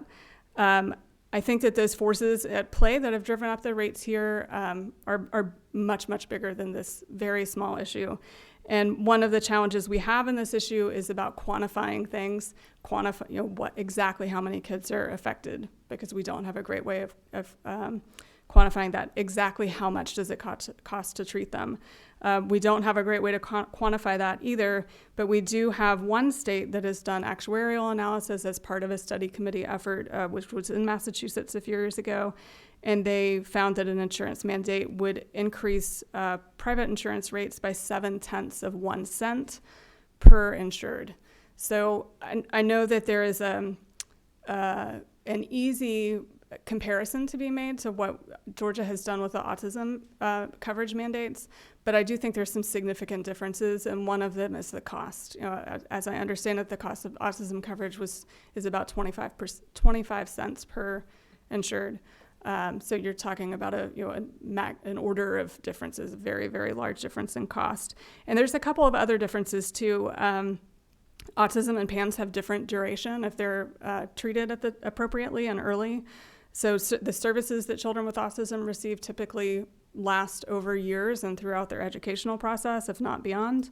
And by contrast, when PANDS is caught early and treated appropriately, you're really looking at a short-term intervention, acknowledging that there is this population of children who have been undiagnosed or undertreated who might have a different trajectory. And then the incidence rates are different. We do at least have the numbers from the CDC about incidence of autism in Georgia at 1 in 58. The incidence that SEPA, after looking at all of the research, chose to focus on in our advocacy is 1 in 200, which is there's a consortium of about 40 doctors that the NIH convened to write diagnostic and standards of care for treatment, and that's the number that they cite. So there's also a big difference in incidence. So I think it would be reasonable to assume that expanding access to care, to insurance-based care, both through Medicaid and private insurance, would cost a lot less than it did on the autism front. And then I also wanted to mention the waiver, Katie Beckett waiver that Representative Bennett brought up. I think that model of allowing families to meet certain criteria and be able to seek Medicaid or have coverage for services under Medicaid would go a long way to reducing the burden and just the paperwork burden that we go through trying to go through appeals. I am in the middle of insurance denials for one of my other children right now. And it's time and watching your child not get what they need is difficult. So a Medicaid waiver could be very helpful. And then I would just say, finally, children deserve access to insurance-based medical care for this disorder. Paying for long-term antibiotics and out-of-network doctors, not to mention advanced therapies, is just out of reach. It is prohibitively expensive for the vast majority of families. And denying children access to treatments that can save their lives or save them from a lifetime of mental illness is not good policy. Untreated and undertreated children are burdens to the medical system, they're burdens to schools, they're burdens to the behavioral health system, and their parents can't fully function in the workforce. And I am one of those people. My work life has changed dramatically over the last 3 years. It's been a blessing that I'm self-employed. So the ramifications of not providing treatment, there's a lot of ripple impact here. I have zero doubt that children with untreated PANS end up in both the criminal justice system and the foster care system. And I think any PANDAS parent you talk to, if you said that, like, oh yeah, for sure. So those costs are invisible, but they're still there. And I apologize, I just scrolled all the way up to the top of my notes, so I'm gonna get back to where I'm intended to be. So I wanna leave you with a happy story, because you've heard so many depressing things about this. And it's one that would never be possible if my son hadn't both experienced the hardships that he has and had access to the treatment that he is receiving now. A couple weeks ago, I was driving him home from swim team practice. This year's the first year that he's doing year-round swimming. And he was telling me about something particularly challenging he did in practice. And I said, well, honey, how'd you feel about that? He said, Mom, I feel good. I feel really good. I feel alive. And to hear your 9-year-old know what it feels like to not feel alive and then to feel alive again, I immediately burst into tears in the car. I really can't express how grateful I am to have my son back and to have him able to express that sentiment. And I believe that children all over Georgia who struggle with PANS and the other encephalopathies deserve to have that healing and to feel alive as well. So thank you all so much for your time. I really appreciate it. And I'm happy to answer questions. Representative Dreyer, thank you for waiting. Thank you, Madam Chair. No problem waiting at all. I guess the first thing I want to say is thank you. Thank you for all the work that you put in, not just for your family, but for the community of people that are affected. Your love for your family is very evident, as well as your incredible amount of strength. And we appreciate that you've also just brought so much diligence and professionalism to your approach to this. We are the beneficiaries of it, and people in Georgia are the beneficiaries of it. And then as a personal note, I will say that I have coached James at basketball, and I never would have described him as angry or aggressive or impulsive or any of those things. He's a absolutely terrific kid who everyone likes. So I've seen transformation as well.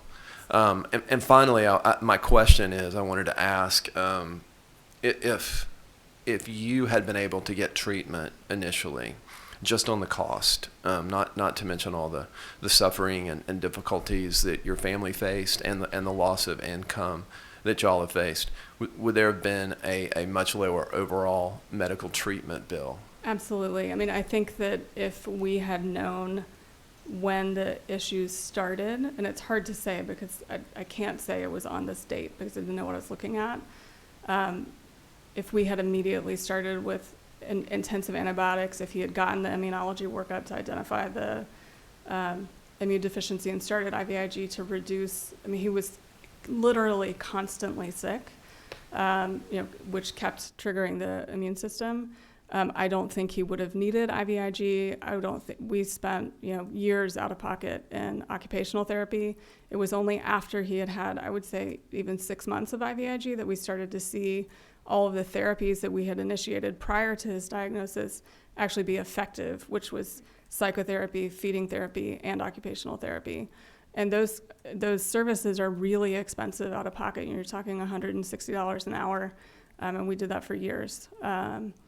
So once he was well on his way to healing, we had about a year of additional therapy to do. And he graduated from everything in the spring, which we were thrilled about on many, many fronts. But I think if he had been identified and treated in a timely manner, we never would have gone through that. He would not have missed a third of his kindergarten year. So it would have made a huge difference. Thank you, and thank you for bringing it to our attention. Thank you. Do you have somebody that writes on about a 9th grade level in a very, small newspapers, weekly newspapers across this state are always looking for articles for their papers. And if you have somebody that can write in an interesting way and, that covers the basics but doesn't scare everybody to death, you might find that they would be, as you go about your campaign to educate and submit it to the papers across our weekly newspapers across our state.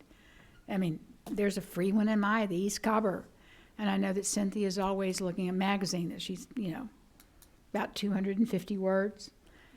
And they often would do that. So I would suggest that somebody that, in fact, I know some people that publish one of those and their grandchildren have PANDAS, and I will suggest, and I have suggested, that they get in touch with you. They're great writers and have that contact, and I think they might want to help their children that are in Washington, D.C. by helping us. Now, they may tell me to mind my own business and that they don't have time to do that, but I will ask if that might be something that they would do. Like I say, they run a for Smyrna, I think in that Smyrna area, but if they write an article for that, it seems like they could submit it across the state like that. So I just have to think about it as I was thinking about things to help you.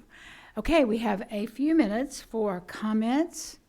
If anybody wants to, come up and identify yourself and.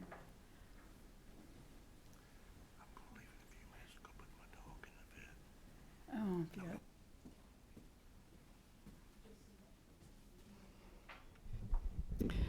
Madam Chairwoman, committee members, thanks for, I was going to sign up to speak, but I got in here just as you got started.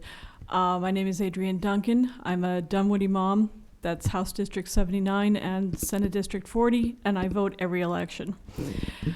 I'm one of the parents. I've only recently became associated or aware of SEPA and all of the work that they have been doing. My son was at their awareness event. I'm one of those parents. You don't have to hold it. Whoops, we don't have to hold, just right there? Yeah. Okay, we're good. Okay. I'm another one of those parents that has, dealt with this in ways that, we never imagined. And my son's case is unusual. I don't know if it could even be caught with any changes you're capable of making. He has PANDAS. We only recently found an immunologist in North Carolina, so once a month I'm packing him up, taking him out of school, and we have an overnight trip to Charlotte to see a private practice immunologist. We found out that his symptoms are flared by adenovirus and rhinovirus. That's the common cold, ladies and gentlemen. So anytime somebody walks by him with a cold, his symptoms go off. And originally we thought this was just ADHD. We've got a family history of that. We know how to deal with this.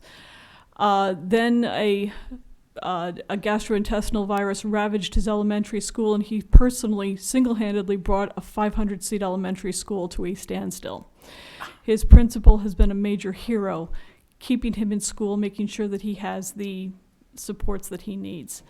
So I'm at the beginning of this. We have a diagnosis. We have a psychiatrist who, thought to look at this type of thing. I have a background in medical research, so I have a bit of an advantage in how to make observations and draw conclusions. We have a general pediatrician who's seen maybe a dozen cases of PANS and PANDAS in his lifetime, and an immunologist who was able to get us in, and if it's a 4-hour drive each way, you know what, we'll live with it. We're probably going to be looking at IVIG. We were told to plan on $30,000 a shot, plan on 2 shots. I have no idea where that's coming from. Not going to be our insurance company because they'd rather deal with plasma exchange, which is more physically traumatic than IVIG. So there's a lot of us out there, and that was one of the most rewarding things of SEPA's awareness event in Peachtree Corners a couple weeks ago, was that we're not alone. And I'm not a crier, but I've seen 1 or 2 things in my research career. But anything that we can do to educate the schools. I've been educating principals and LTSEs and get them to look at this first. Ask, has there been a recent infection? I mean, as simple as that. That could be half of your early awareness or your early diagnosis right there. My son started exhibiting symptoms at age 2 after having several months of viral infections. Every week he was at Scottish Rite in the ER with some massive viral infection. And then at Coralwood, the flagship of early intervention and special ed in DeKalb County, they were not going to give up until I accepted an autism diagnosis. But I knew it was wrong because the symptoms kept coming and going. So even the experts in early intervention, they need a wake-up call, they need education, they need to be brought on board, and it's no longer an option to say that this is controversial, we don't have to accept it, it's alternative. No, this is real, it's here and now, and I wasn't going to let my son get misdiagnosed because somebody has a case of when all you have is a hammer, everything looks like a nail. So that's why I'm up here right now, and, well, like I said, in a couple of weeks, I'm probably going to have to miss the next meeting because of an immunology consult. So thank you for taking a look at this. Thank you for listening to all of us and taking PANS and PANDAS seriously.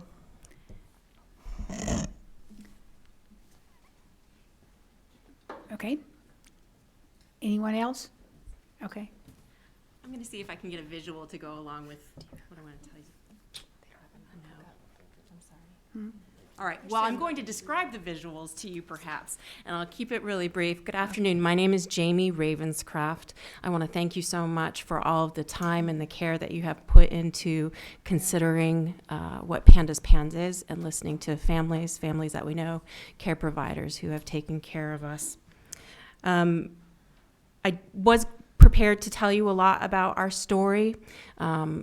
However, given where we are in time, I think I just want to share more with you some of the unique perspective of where we are and what might make us different. We have the same things that you have heard from every other family.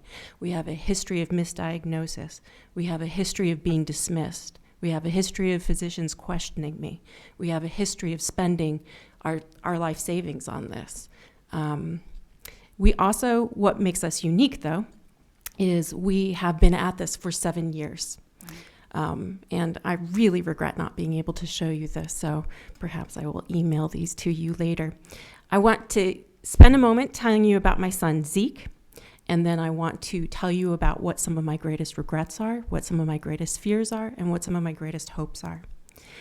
Zeke, in 2012, was headed off to his first day of first grade. What we didn't know, because being a PANDAS family means there's always stuff you don't know, is that within 1 hour he would share a table with one of his best friends who had such a virulent form of strep that he was hospitalized with complications from scarlet fever. What we didn't know is that within 36 hours, Zeke would be experiencing visual hallucinations, had floaters, had migraine, had headache, and that what we didn't know is that in 1 month we would see severe tics that looked like cinnamon chorea. We weren't diagnosed with that, but his neck would twist. He couldn't walk straight down a hallway. He was having a hard time getting food to his mouth. But yet, I want to introduce Zeke as one of the luckiest unlucky kids ever, because in fact, we had the advantage of, I had heard of PANDAS before. A friend of a friend in a playground talk said, "You're not going to believe that there's this thing." And it is an unbelievable story, which is why, even though I'm short on time, I'm giving you some of the big details. So we've been at this at 7 years, and it's hard for me to boil down where that is. We spent 2 years in crisis as a mild case. We have been treated by Dr. Dickerson, by Dr. Fier. We got a diagnosis within 1 month. We were on long-term antibiotics within 2 months. And we were able to come into a state of remission after 2 years of crisis, where we stayed nicely for 2 years when he was about in 4th and 5th grade. I really do have to share this with you and share exactly what it looked like when suddenly PANDAS and inflammation made it such that my very brilliant kid, my very exceptional kid, could no longer do basic math facts. And 4 weeks later, by accident, taking the same quiz that caused him to storm out of his first grade classroom in tears and in fright, had a perfect score with beautiful handwriting. But we got to that place of remission, and still we're in the fight, still we're in the advocacy to our own baseline of what normal might be. But then puberty. So Zeke is now 13 years old, and we do not experience the same concerns that most parents have when their young sons come to puberty. It is quite an astounding thing to see the hair that grows under his lip and to see his voice deepen. But more, what has been a greater concern for us is as he strikes puberty, he has grown to 6 feet tall. He started off that first day of first grade as 55 pounds, and now he's 125 pounds. With that incredible growth of 5 inches every year for the past couple of years, he has tanked. He has gone from straight A's to straight F's. He has become isolated, anxious. His OCD has returned.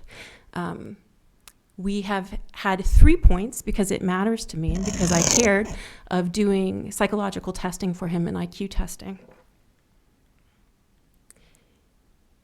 In that first testing, he had an IQ of, he's an extraordinary kid, I told you, 135. That was when we were just coming out of our first diagnosis when he was 7. 2 years later, when we were in a state of remission and he was healthy and doing well, we revisited it because I wanted to see where was he really now. He then tested as having an IQ of 145. Last year, because his grades were tanking, because he was finding himself isolated, anxious, and unable to cope, and sick, and not feeling well, and missing half days at school, he had a 30-point drop in his IQ. What do we do about that? What are the long-term effects of that? So we thought we were at a reasonable place, and yet here we are 7 years later as he embarks upon adolescence, and as we think about where he should be in high school and where he should be in college. But this is where we're spending time. And I ask, and I think to myself, what should we know about the long-term care for these children? And what does it matter? Many of the stories you've heard are from newly diagnosed families. And again, we were lucky. My child presents with a mild onset. We could have a classical diagnosis of strep-induced PANDAS. And so I'm going to share just some of the basic experiences we've had. We have seen over 25 providers. He has had, in his lifetime, at least 30 blood draws. We have spent $45,934.46 out of pocket since September 2012. That is only through December 18. I haven't done my totals for 2019. By the end of the year, I project that we will have spent $65,000 out of pocket, again, on a mild case that was treated and diagnosed relatively early. And tomorrow, Zeke actually is starting his third round of IVIG. Again, luckiest unlucky kid.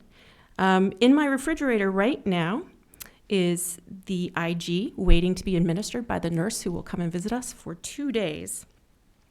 I looked at my explanation of benefits last night. It is $39,840 that was billed to the insurance. Zeke was 55 pounds when we started this. He is now 130 pounds. $25,000 was paid to the provider. I am paying $7,000 out of pocket. This does not include supplies for the infusion service, time out of school because I am home for 2 days. I am self-employed. And so this is all kind of jumbled, but I really just want to share with you. There is the horror that you've heard, the trauma. There is the economic cost. Jessica did an outstanding job of telling you about that. I don't think we would have known exactly what the cost of this would have been as we come to this point. And my greatest fear is thinking about what if we are not able to, with these rounds of IVIG, 7 years from our onset, really provide healing and hope for him? What will that future be? What involvement with the state will we have to have? And what will that mean for our family and our future? My great hope, though, is that I have to think healing is on its way. Healing is on its way. SEPA is doing an amazing job. You're doing an amazing job. Maybe it is possible that when we encounter children who experience the situation that we were in when they are 60 pounds, that they can receive the treatment that they need, and then we don't have to necessarily face some of the hard questions that we're going to right now. It would have made our experience much easier if we had not experienced the rounds of misdiagnosis. Even last year, I had a very well-regarded pediatrician. When I told him that Zeke is sick, he is not well, he is not feeling well, he is having an issue, refused all of my requests for tests such as strep titers, mono titers, and instead gave me a referral to a behavioral therapist. I told him I was glad to receive a referral to a behavioral therapist. We all need therapy after this, but that was not appropriate medical treatment. So we fight for appropriate medical treatment. We fight to maintain our economic well-being in this and our children's future. And there is an ongoing cost to us for the undertreatment and the lack of access that we've had to care. But really, when you listen to some of these families and they tell you about the immediate issues, it is really where we are now of seeing it from a point of 7 years out and knowing that we are facing a chronic condition that really puts me on edge and makes me think about what we need to do and maybe what we should have done in 2012. Thank you. There's no questions. Okay, we have time for one more. If it's short, is that going to get everybody? Have you come down with PANDAS?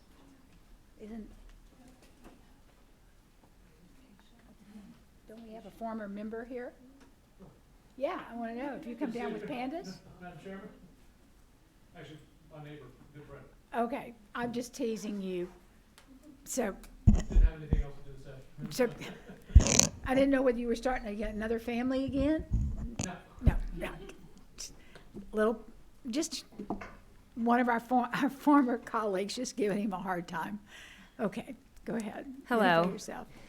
I know that our stories are in some ways repetitive and similar, but I do appreciate the opportunity to speak. My name is Amy Odell, and I live in Marietta, Georgia. My son David is 15 years old, and he was diagnosed with PANS in March 2019. David's PANS journey, however, began 10 years ago. In January 2009, when David was 4, he was treated for a sinus infection by his pediatrician.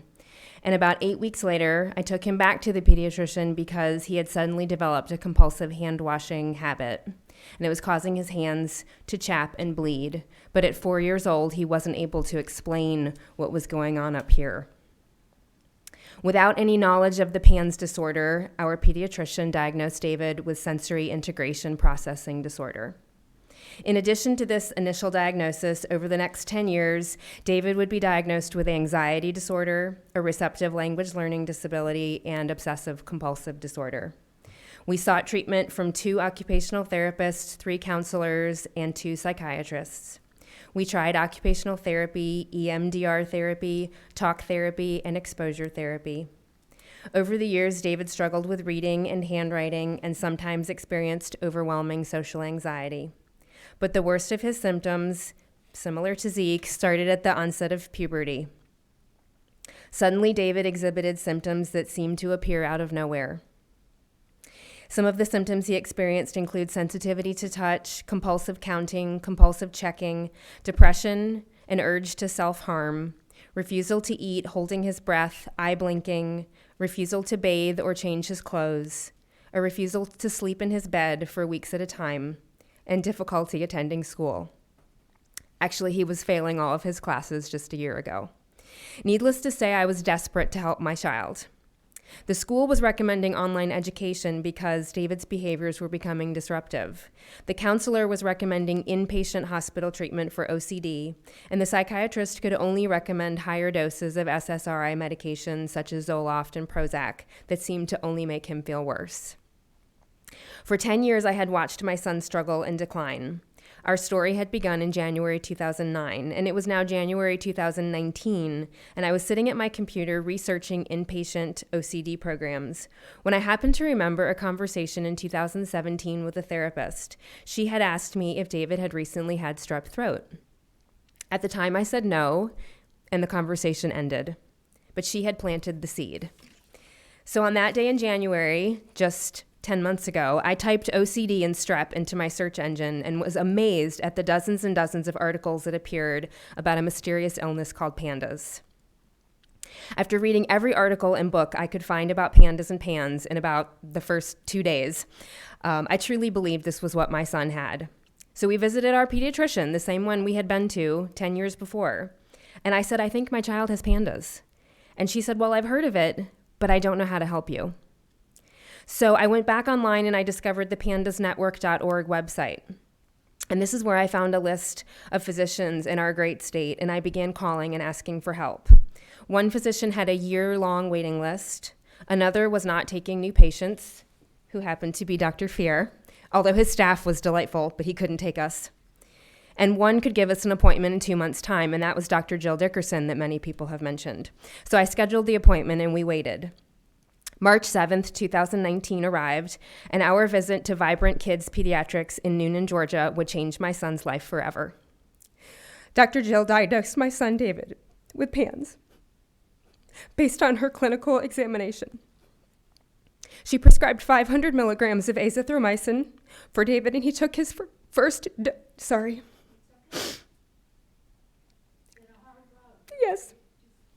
He took his first dose that evening. And 5 days later, the OCD symptoms were gone, and they're still gone today. We are very lucky. He's playing snare drum in the high school marching band, and he's enjoying high school, and he has all A's and B's. A subsequent blood test revealed that David showed extremely high levels of past or potentially hidden inflammation from a bacteria called mycoplasma. He's not a strep throat PANDAS kid. He has mycoplasma. As a result, David has taken azithromycin every day since March to reduce the inflammation in his brain, and Dr. Jill recommends he continue the antibiotic treatment for a year.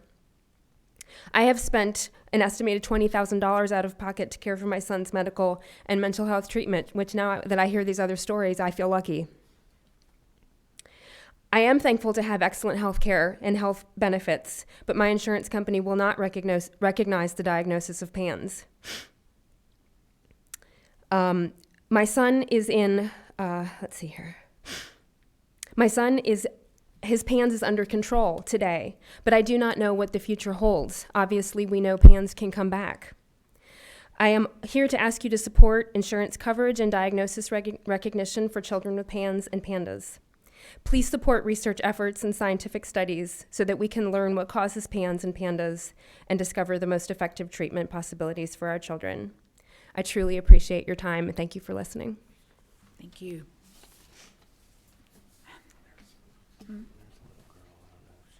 Did somebody else want to? Is Mom pushing you? Come on. She asked to do this and now she's a little nervous, so. Mom, go with her. We don't bite and much. No. Who knows where this might lead you? Someday you may be sitting up here in one of our places.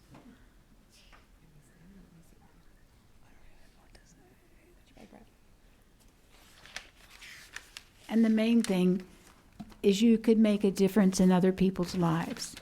So tell us who you are. When you get ready to do it, take your time. My name is Raina, and I'm 15 years old, and I was diagnosed with PANDAS 3 years ago. I used to enjoy a lot of things like competitive dancing, competitive horseback riding. In all of middle school, I was in chamber orchestra, usually like second chair. I was a defensive player for my lacrosse team, and I used to cheer, and I was in all advanced placement classes and an honors student, and I loved to be out and socializing with my friends and hanging out. But then I got sick with PANDAS, and all of a sudden everything changed. Now I'm not able to go to school. Most of the day I'm in bed sleeping, and my life is overrun with anxiety and depression. You're doing fine. On October 21st, 2018,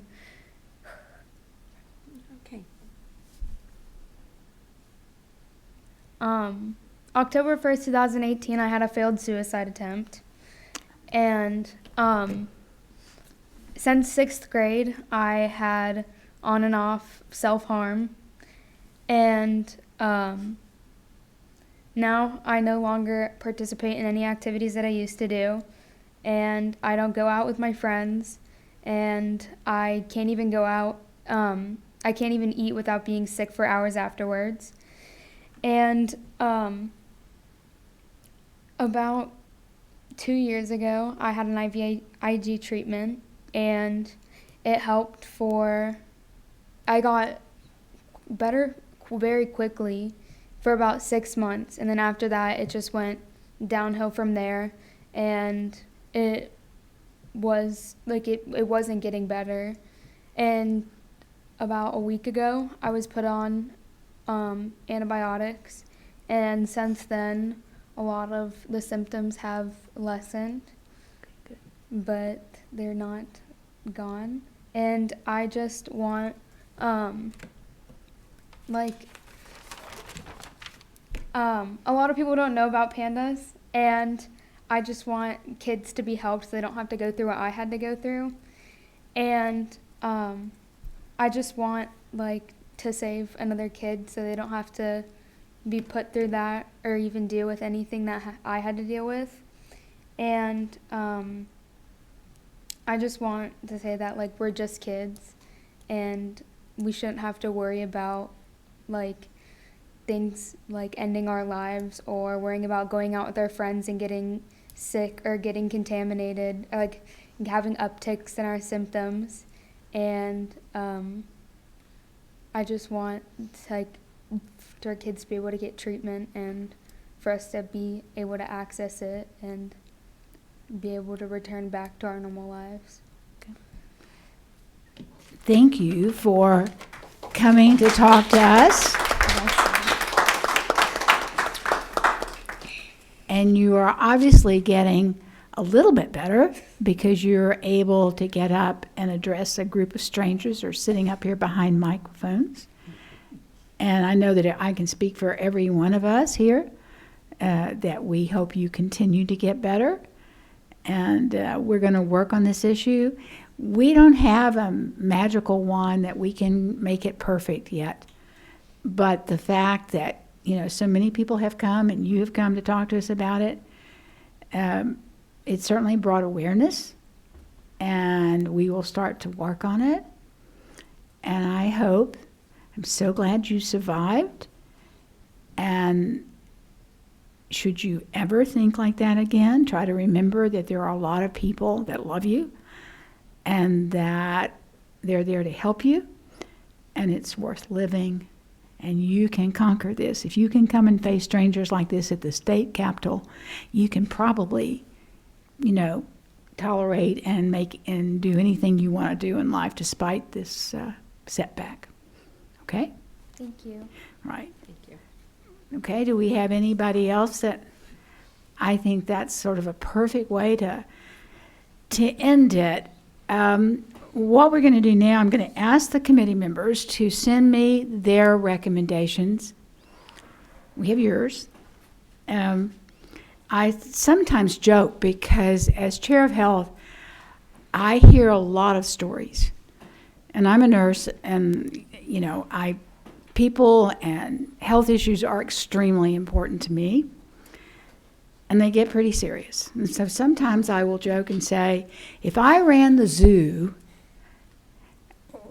all the money in the whole state budget would go to health care, and we wouldn't have any parks, and there probably wouldn't be any money for police or anything else, because I would probably spend it all on health care. But I don't get to do that. And no one gets to do that. And so sometimes we have to start off with baby steps, don't we, Chairman Smith? But we're going to try to get some baby steps at least started and get this, road to helping you started, inch by inch. It's amazing what can happen if everybody will just stick to it with us, and everybody do their part, and we're going to try to do our part here. So we have heard you. I have great admiration for you that are parents. I have a background in psychiatric nursing, wrote 2 psychiatric nursing textbooks. This was not talked about when I quit teaching. Certainly not something I covered or something that we had. So it's a new area for me, but I cannot imagine having my child go to bed one night or one week be fine, and the next week facing what all of you have faced. Thank you for being such great parents, in that you have worked hard, used your savings, done everything possible you can do for your children. I only wish that all children in our state, healthy and otherwise, could feel such love and care. And I really appreciate everything that you have done. Chairman Smith, there you call, or is it somebody's light's on? Oh, Representative Bennett, it's your light. Thank you, Madam Chairwoman. I thought you would be the last to do remarks, so you can come back. We've learned a lot. I'm the crybaby up here. I guess you've seen it over the period of time. I'd like to thank you so tremendously, you and everyone else that has come, you and your organization, everyone that has fought this fight and continue to fight it. But thank you for bringing it to us in Georgia and allowing us to learn and to be touched by each of your stories. I've learned a lot about Chairman Cooper and Chairman Smith, and I want to thank the two of you for listening and bringing this to an opportunity for a study committee, so that, and I appreciate the baby steps. How do you eat an elephant? One bite at a time. That's it. The last meeting, and that's why I have to talk so soft, because I'm about to cry. It's okay. The last meeting, you said help is on the way, help is here with CHOA, and I'm so proud to be a part of Georgia making a difference in so many lives. And out of the, if we are close to the 28,000, at least we've heard from 28,990 to make a difference for so many others. And my heart is every child. And Georgia's a child-friendly state. We are child-friendly. And every child, regardless of income or resources or family means, should be able to get the care that they need. And so I appreciate you, Chairman Smith, for encouraging me to do this. I appreciate you, Chairwoman Cooper, for allowing us to do this. And I said thank you, and I'm excited about the work that we're going to do. Thank you. So we're going to write a report. If you will send me your recommendations, talk to me, whatever. And send them. I have Dr. Bargaze, say the psychiatrist was on his, couldn't be here today. I have his recommendations. We'll put them together. If I can find a date before Christmas that doesn't have 5 other House meetings going on and there's a room, I will call you back in. If the committee members can make it, we'll present those to you. Like I say, they won't be everything you want, but they will be a start. And just know that, you know, we'll keep working on them. And she's really right, you know, the way you eat an elephant is one bite at a time. So, although I don't think I want you messing with elephants, they're not tasty. Anyway. Okay. So anyway, so we are adjourned. Thank you for coming. Thank you.